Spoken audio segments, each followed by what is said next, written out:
Well, hello, and welcome to the MilVet Podcast. Your podcast hosts are Brendan Aronson, Tim Shaw, and Beau Higgins. We are military veterans, entrepreneurs, and investors.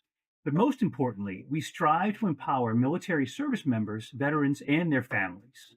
We believe that all veterans deserve a career that fires them up, a career in which you can learn, you can earn, and you can build a world class network.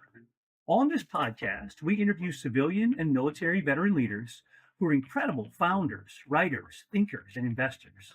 My primary goal is to inspire you to achieve great things. Let's dive into today's episode. Well, hello, and welcome to another edition of the MilVet Podcast. I am your host, Beau Higgins, and I have the pleasure of being here today with Tyler Temple, and he will share his journey from the military into the founder of private equity space. Can't wait to talk about his journey and learn more about it. For those that may be new to the MilVet or not be familiar with the MilVet, we provide a service, basically an executive pathway for veterans that are interested in getting into the private equity and venture capital space. If you're interested in learning more about the MilVet, please check out our website, milvet.org. We have a newsletter we put out. We do these podcasts. We host in-person events all over the country. So check us out if you want to learn more. We'd love to share a little more for any of those veterans interested in the private equity and venture capital space. We'd love to talk to you more. But today, back to the podcast. And Tyler, great to have you on the show. Welcome aboard. Thank you for having me. Yeah, no, awesome. And excited to hear about your story and your journey. Everybody's journey is a little bit different. But hmm we'd love to, let's just start with what are you doing now? We'll start with that before we kind of get back to the roots of things. But what are you doing these days? yeah, so I founded this company called Polentia. And so Polentia is an AI marine tech company. And what we do is we develop out the kind of intelligence layer when it comes to boating, right? And so what we've done recently so far is we've worked with two manufacturers to kind of co-develop out a model that showcases the full stack of our tech. So what we developed was a thing called like an AI co-captain. And the experience came from whenever I was in the Navy of kind of having all these different minds and operations happening all centralized into one singular system to assure that every boat kind of operates as one kind of brain versus all these different components. All right. Well, I am not by any means an expert on AI, but I'm excited to hear a little more about the technology itself and how you got to that point. And that obviously started a big influence was the Navy. And I would love to hear about what was the inspiration for you to join the Navy and kind of begin this journey. Was it something that you had always wanted to do? Was it a family member? Was it watching Top Gun when you were a kid? What was the impetus for you to kind of begin your time in the military? Yeah, no, I never watched Top Gun until I got older. So I would say definitely wasn't that, but I would say I've always been in love with boats since I was a little kid. And not from the hey, my parents took me in a boat or whatever, but more of I was so interested and fascinated how they operated. I was interested how everything kind of got put together, the engineering, the physics component towards it. Um, and I think it came from whenever I was on a ferry once. I think I was going from like Maryland to Virginia. And I was like, I think I was like five. And I remember it like it was yesterday, which is crazy considering that you don't remember much whenever you're like really young. And we were on a ferry with my grandmother, and there was this, but like there, we were going through like this fog field on this giant ferry, and then all these rocks and boulders and everything else were there. And then I kept seeing all these like boats crashed up against the rocks. Like these are full-size yachts and, commercial vessels and everything. And I'm talking crashed fully upwards. And so, and there it wasn't like one or two. This was about like eight or nine of them, like within the course of 30 minutes that I'm saying. And I'm like, what's going on? I'm like, how do they operate this? How do they go through, and it kind of piqued my interest. And then I saw Titanic and that just kind of skyrocketed. Got it. So that started at a young age, being on ferries and just being this digging, being on boats. Obviously, Titanic, maybe not the greatest movie about wanting to join the Navy, but that's good. I got it. I get the concept of why. And did you know what you wanted to do when you joined the Navy? I mean, is that something that, again, like all through like high school that you wanted to do, or that's something that from that age you really put your mindset to becoming, you joining the Navy? Well, as I kind of grew older, especially as I got into like my teenage years, I started getting a lot more interested in nuclear energy. So I was really wanting to be a nuclear engineer for the fact being that I was so fascinated. I remember I used to just study Chernobyl and the effects of it, and also understanding how, nuclear fission and fusion kind of operated and kind of going into like this is on my own free time. This wasn't like for a course. And so this piqued my interest in saying they have this job available in the Navy. And I'm like, I want to go for that. Sadly, I didn't get it, but I was a damage controlman, but I still got to go to the power plants and I still got to kind of engage with you know many different people, especially around the ship in regards to understanding how nuclear energy kind of operated from their perspective point of view, from how ours operated, and et cetera. Got it. So you ended up being a DC in the Navy, damage control. I mean, for people that don't know, maybe that aren't in the Navy, what Damage does that controlman. job entail? Yeah, on the damage control. What is that? What is kind of I mean, you do a little bit of everything. It's kind of utility infielder. I feel like a damage control. I mean, you kind of have to do a lot of different things. Maybe explain a little bit for our guests that may not be in the Navy or whatever. I was 25 years Marine Corps, so I know a little bit about what your job Bits and was. Probably, a pieces. lot of folks probably don't know. But yeah, yeah. Yeah, I was a damage controlman, so I was practically like a firefighter. I was constantly doing repairs, constantly doing safety checks. Safety was my entire job. And so I was really interested in seeing um how, kind of everything was put together, right? The people that did like the little things, the big things, the ones in between, and kind of seeing how it all worked together as like one centralized system versus just one random person going on, in their own void. And is was the Navy what you expected it would be or hoped it would be in your time in there, or what was your Navy career like? I guess. Yes and no. Yeah. It was definitely a lot of fun at the beginning. I mean, there were definitely like hiccups in there that's usually kind of every experience. I mean, there were a lot of things I did not expect. I mean, then again, it was during COVID too. Um, so it kind of was that transition from like 2019 into 2020 and then, so on, and they were just got really chaotic, and then you're just like, whoa. But it also depends on like the ship that you're on, depends on the environment, your work center, everything else, right? And you don't know what kind of hand you're gonna get dealt, but I would say overall, I wouldn't change a thing. Everything happens for a reason, and I'm so excited to have ever had the opportunity to be there.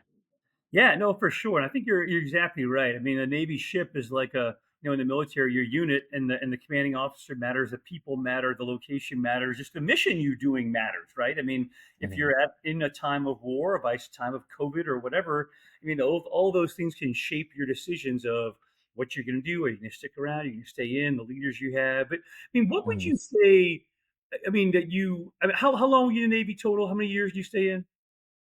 So I was there for about over a year, going on almost two, because I did get injured, so I had to get medically discharged. Um, But, I still looked at it and said, you know what, there's plenty of opportunities that I can see myself going because I had the ambitions of Polentia whenever I was in the Navy, I was still on my ship. I got to see kind of how interesting, you know, an aircraft carrier worked. I mean, when you're 18 years old, 19 years old, and you're sitting there, you're just like, what is this? Right? How does this whole thing work? How are 5,000 people keeping this one thing to like all together? And kind of seeing how everyone worked together, kind of like worker ants in some way, but all still connected. It just really inspired me. And that's when I remember sitting at a porthole and I had the idea about Polentia while sitting at a portal. I even have the photo of where I used to always sit every day when I had It, downtime.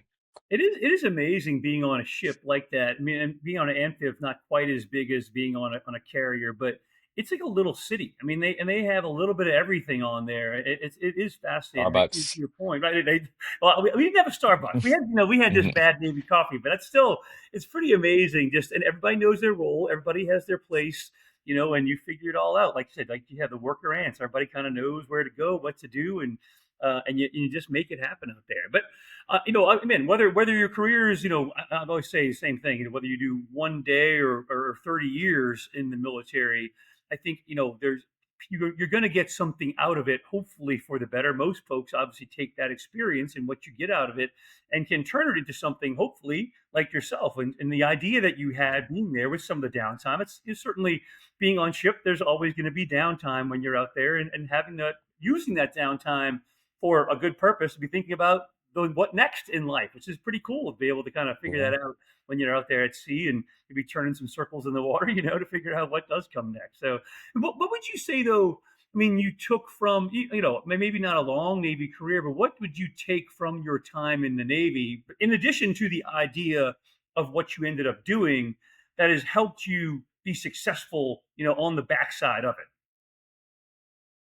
I mean, I think I really valued kind of getting that tough love, aspect that there's people that genuinely care and they didn't want to, BS you to make you feel like, oh, hey, everything is going to be perfect and, everything else. But I really was emphatic about having somebody kind of take you under their wing. And it wasn't just one person, it was multiple people that took me under their wing that helped me to understand what do I want to do in my life beyond this? What do I want to do professionally? What do I want to do, you know, of just growing up, right? And knowing who you are, but knowing your place in this world. Right. And Yeah. I was lucky enough because I always kept asking that. I knew I wanted to do something in STEM. I knew I wanted to do something that brought value to somebody, whether that was either working for someone else or creating something myself and kind of putting that out. But, it helped solidify more of the direction of where I wanted to go to say, I don't want to have boundaries. I don't want to have limits on, my creativity and my level of innovation. But I also wanted to share that same idea with people and bring in the same type of people that are just as ambitious as I am, just ambitious as the other people were that brought me under their wings to say, hey, I want to help you. I see potential and I want to make sure that you're able to be the best version of yourself. And I just wanted to kind of carry that on. No, I love that, and obviously you've been able to do that successfully as you transitioned out. But I would like to focus a little bit on your transition, and probably somewhat challenging because it was a medical reason for leaving the Navy. I mean, how did you? I mean, what's your transition like? I mean, did you have a pretty good idea of what you wanted to do? Obviously, you had an idea. Were you Mhm. already like doing things with that while you were on active duty and going through the transition process? What was your transition from the Navy like? Yeah, I mean, for me, my idea was like I just started doing more market research, right? I started doing the Mhm. basics, like what is this, right? Is there a market for this? Like, what does that even mean? Because this was before ChatGPT, so you got to understand that my version of artificial intelligence is real artificial intelligence, inspired by sci-fi movies, inspired by, things that would make sense in that way, not a chatbot. And so for me at least, I always kind of understood, okay, I needed to kind of educate myself a bit more on this and not just try to run and rush into say, hey, let me go out and just start posting out a bunch of photos and everything. It's like, let me take time to, gauge how am I going to do this? Like, how do you start a company? Who do you talk to? How do you even get ideas for this? And so kind of going down that deep rabbit hole was really kind of where you had to go to find yourself and to understand what value you wanted to bring. Because that's inevitably what I wanted to always do. And that's what I remember people telling me that do not only something that you're happy and passionate about, but also do something that's going to actually help people. And what were there resources out there that you found, whether it's individuals or was it, what were the resources that you were able to utilize that maybe other people, could utilize, and maybe things you wish you had known about earlier before in the journey? Because my guess is you probably went down some places that were closed doors and you had to pivot and move and find other directions. But are there things that you wish you would have done differently as you were in that transition process? And again, hopefully share some things that for resources that were of value to you during your transition as well. Yeah, I mean, I did try to go through certain programs, or maybe I just went and talked to people and said, "Hey, I got an idea about something. What do you think?" Maybe like leadership. But what I did out of service, what I really focused on, even some of it in service, is I went on Upwork. I went on Upwork a lot. Like I was spending money like crazy on there to kind of talk to mentors. Even some mentors were free, and they were just like, "Hey, I see the passion, and I want to just help you, just give you some ideas." Um, and that's what I did. And, I spoke to a bunch of mentors, business mentors, tech, everything, the whole nine yards to kind of gauge not just from what I have in my head, but also how to run a company and kind of be how to wear all these different hats at the same time. And Hence the hat. I'm not what is Upwork? I'm not familiar with Upwork, honestly. So what is Upwork? Is it it's a mentoring platform that's out there? Is it a paid mentoring platform, or Right. is it a It's a freelancer platform. okay? Okay, got it. So anyone can go on there and just share. ideas, concepts, Yeah, whatever. or you can Yeah, hire somebody for projects, etc. yeah. That's how I met a lot of my team on Okay, there too. got It's because I understood that there's value in people if you look for them in the right places, and if you give something that allows you to see a person more one-on-one versus like in a mass kind of collective, or maybe like you're in an event and you're forced to just kind of talk to this one person because they're the only person that you can really it. chat even slightly about a certain thing. I feel like for this, it allowed me to really find people from all over the globe in different areas that you wouldn't find in Pittsburgh or Seattle or New York. You know, these are people like I have people like my CTO, he's in Utah. He's from Utah. And then, my COO, he's from Bulgaria. My co-founder, I met him on Upwork and he's in Bulgaria. Right. We've met many times, and everything else. We've traveled together. But, you know, I would have never found him. Who knows who would have been out co-founding Polentia with me. Got it. That's pretty cool. It's not a platform. I know, I understand the concept of that, but I wasn't familiar with Upwork specifically. And Mhm. what was, I mean, in a bumper sticker, what was the original concept you had for Polentia? Is there a quick, like, and Mhm. I guess it has probably changed a little bit over time, maybe not Yeah. dramatically, but usually these ideas do kind of morph as you have one idea and some things maybe have a pivot. What was the original concept, and maybe how has it changed or grown over time? Mhm. Yeah, I mean, the original idea, which is still somewhat kind of similar now, is we wanted to build AI-powered electric boats. And so with that, we kind of pivoted more to just focusing on the tech solely, but not only, I should say. We wanted to redefine the marine industry by actually kind of building out artificial intelligence systems, across the board because, we put out our dashboard, we built out, all these components, the sensors, the cameras, everything all centralized into one thing because we always saw in the marine industry there were so many different issues, right? One person gets a boat or whatever the case, and there's like 20 different vendors and electronics and hardware components, and none of them are communicating with one another. And it's more of a headache than it is a solution. And you're practically Frankensteining it. You're not actually creating something that was like built with purpose for you, right, as the consumer. And we wanted to change that by saying, okay, let's push out a product that actually shows this, right? Let's actually push out something that resets the industry entirely by saying, hey, here's the standard. And if you're not meeting this, which is focusing on what the consumer needs, not what they want, they need this. And once you're able to present that, then yeah, then that's how we're able to kind of redefine the marine industry as a whole because it's well behind when it comes to the comparison of EV cars or EV planes or many other sectors. Got it. No, and who is your target audience? I mean, who is it military? Is it civilian? Is it both? Do you care? I mean, is it individual boaters? Is it yeah? I'm just like, what is your? I mean, where have you had the most success, and maybe where is the future too? I guess I'm just curious what that market looks like. Yeah, I mean, the most success we've definitely had. I mean, we have a good amount of customers as well for the recreational side, in terms of the co-developed model, the Ventus. But for the other things as well, we've got a lot of interest from other like companies, manufacturers, and so on, by saying, "Hey, we would love this tech." Right? We would love to have this or whatever the case is. And so we had to start listening more towards where the music was and saying, okay, we Yep. have, government officials and so on talking about how much they love this tech and how interested they are and wanting to implement it even more. And then on top of that, we have commercial manufacturers that are saying, hey, we want to implement this into our OEM.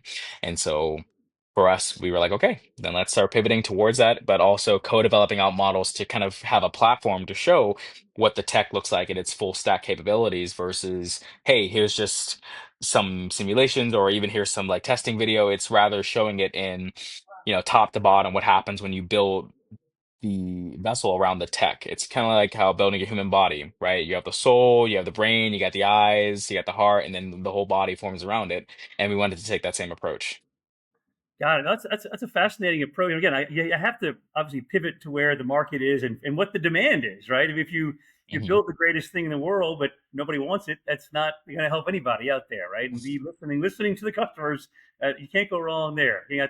I loved when I spent 7 years at Amazon, and I always loved, Jeff Bezos made the quote like, if you give the customer more selection at a cheaper price, you can't go wrong. Like, I mean, this figure that's it's not that hard, like not that hard. I mean, it sounds pretty simple, but like keep it simple. But you have to meet the customer where they are, right? So you got to make it simple. Yes, don't overthink it. I mean, because you have the greatest tech, right? But you don't not listening to what the customer is asking for, you're not going to get very far. What are some of the things that you would Mhm. I say do differently or that you learned along the way that's been the most challenging to start your own business? I mean, for folks out there that want to get into, and then, again, I don't know if you consider yourself defense tech industry or not. I mean, it's tech for sure. I mean, AI driven, Yeah. but Oh, it dual definitely use. does have dual use Yeah, capabilities. yeah. I mean, but what Yeah.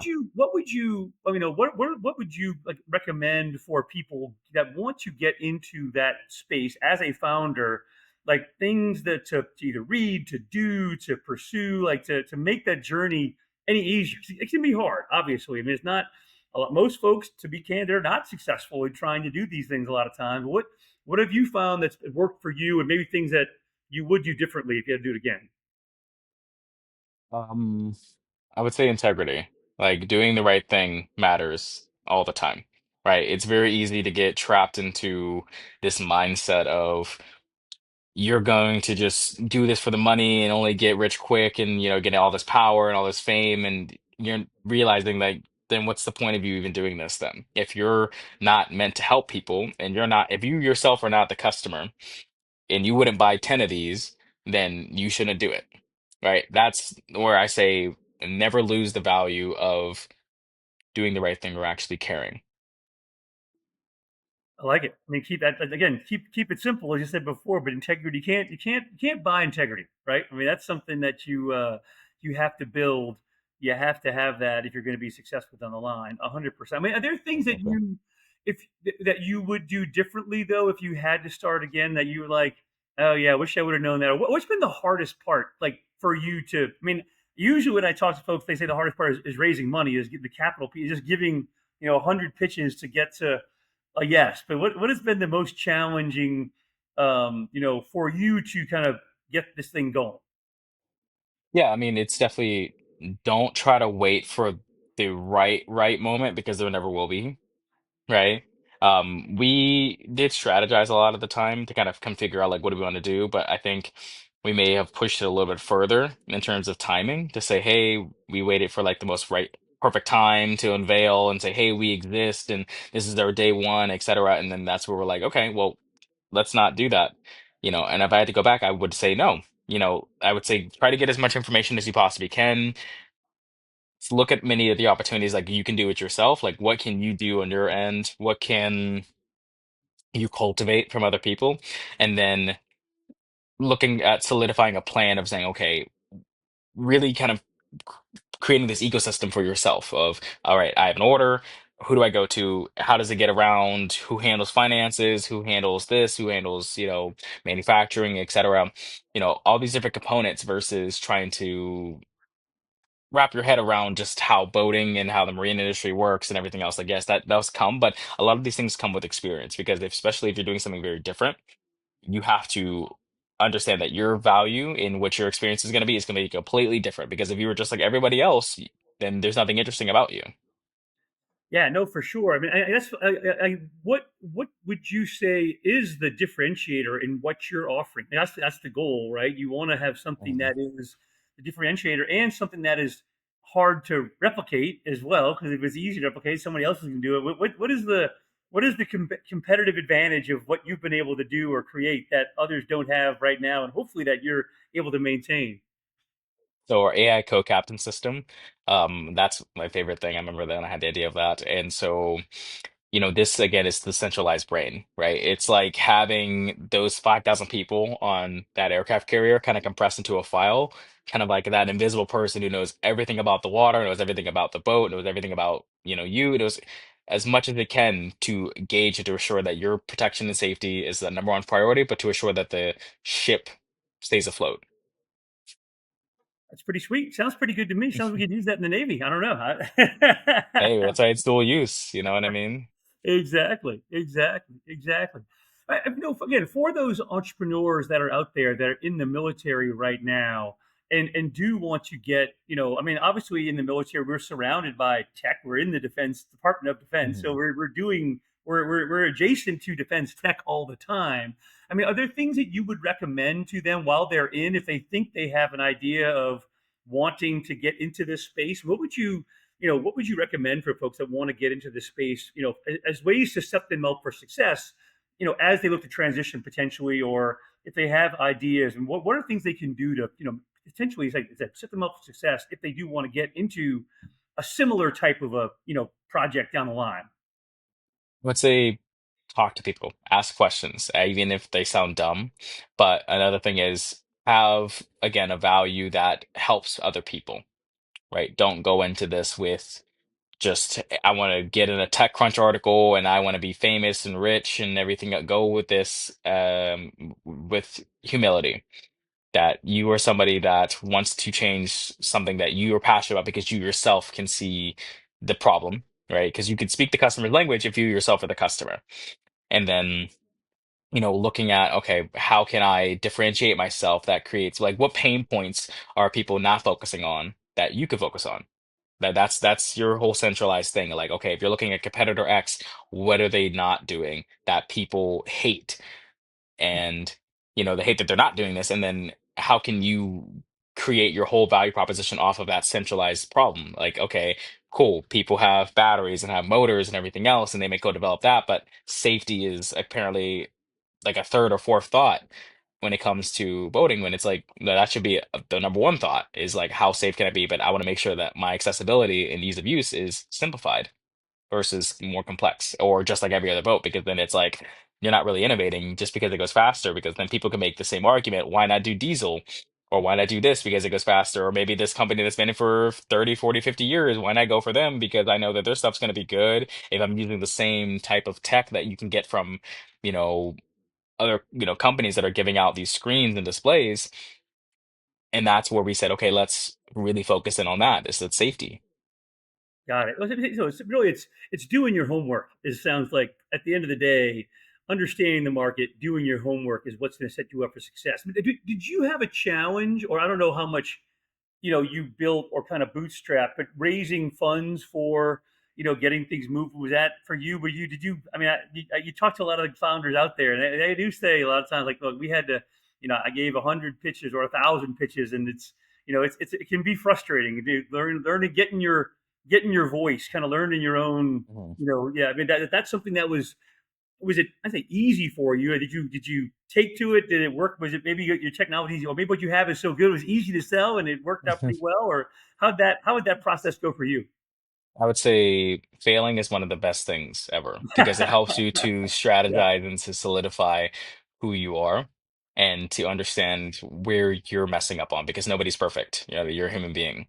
And so if you can acknowledge the value in being human by messing up and realizing, oh, maybe I should have changed that, maybe I shouldn't have said that, maybe I shouldn't have done this, and you look at, okay, how can I improve it the next time? That's how innovation works, right? If you just sit here and say your product is just good for the next 50 years, it's only going to be innovative for maybe a year and then it's done for it. And then it's just, it's garbage to a lot of people. You have to always look at what can you do tomorrow. yeah, And if you don't kind of value that like openness when it comes to failing and getting back up, then and everything is like perfect for you, then you're never going to understand when a real problem gets presented to you. But you don't want to do it because you're so used to, and that's how a lot of ego gets driven, right? When people get a lot of sure. things that they want without any problems or issues, people just start getting fueled with, I'm going to only, succeed and I will never fail. But then that's not feasible, nor is it realistic. Yeah, no, we talked a lot at Amazon about failing fast, right? And it's you're gonna fail, but learn from that failure, fail fast, and again, and learn from it, and then cycle back again, right? That's the idea of it. So it's and then not nobody wants to fail, but when you do fail, learn from it quickly and recycle back up again, and don't let it knock you down, and just say, oh, I quit. But figure out what Mhm. would cause the failure, and then cycle back pretty quickly from there. And if you can do that, and it's key to success, especially I think as an entrepreneur, you're going to fail, right? I mean, your doors are going to be closed in your face. People aren't going to get it, whatever. But you being able to take that and turn it into a positive, is obviously a huge part of being successful in this kind of an industry. So good on you Exactly. for You doing gotta that. you gotta listen to it's like an example. It's like listening to the customer. If they are telling you there's a problem and you refuse to listen to them, you're gonna lose that customer. Yeah, So this is practice. Like these are the people. And this is also, it's a marriage, right? When you're getting investment and when you're working with somebody, it's a pure marriage. Like you want to know who you're working with. You want to actually know that this is like a real partnership versus transactional. Because if it's transactional, then who's to say they can't do something else with somebody like a competitor of yours sure. because it's transactional, right? You get to understand the value in yourself and the value in the people that you surround yourself with. Because if you surround yourself around the worst type of people, you're not going to succeed that well.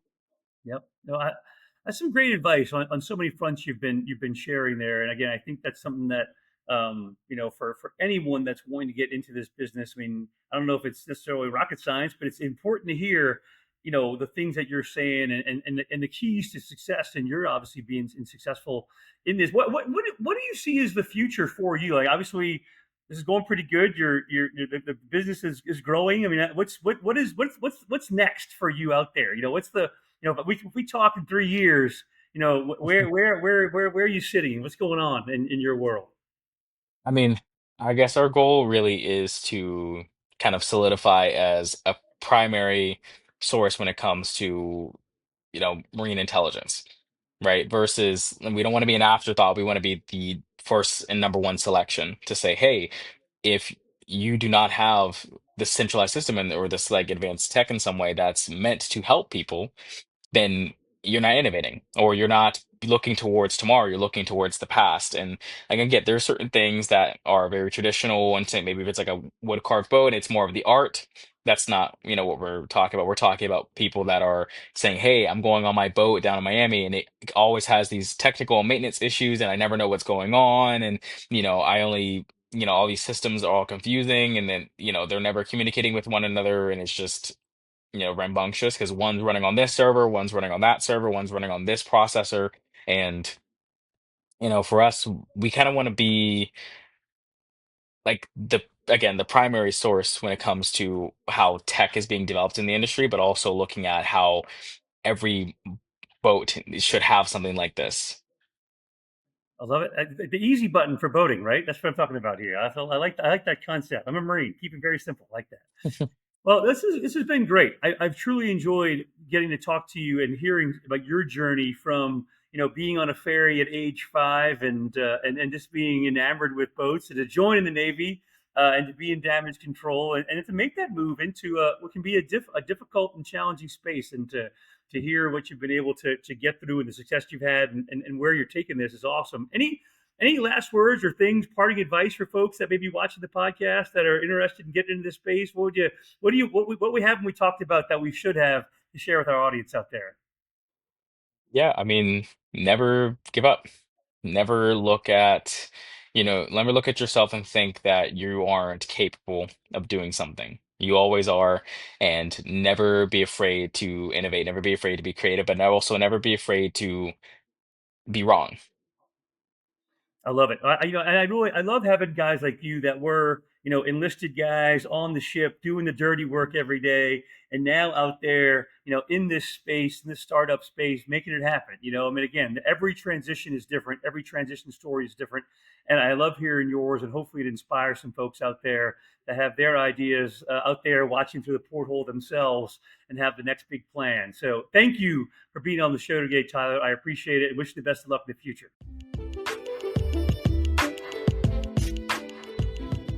Thank you so much for taking the time to listen to this episode. For more content, follow us on Instagram at TheMilitaryVet or on LinkedIn. Join us at an upcoming event or learn more on our website, TheMilVet.org. Feel free to email us directly at leadership@TheMilVet.org. Thank you so much and take care.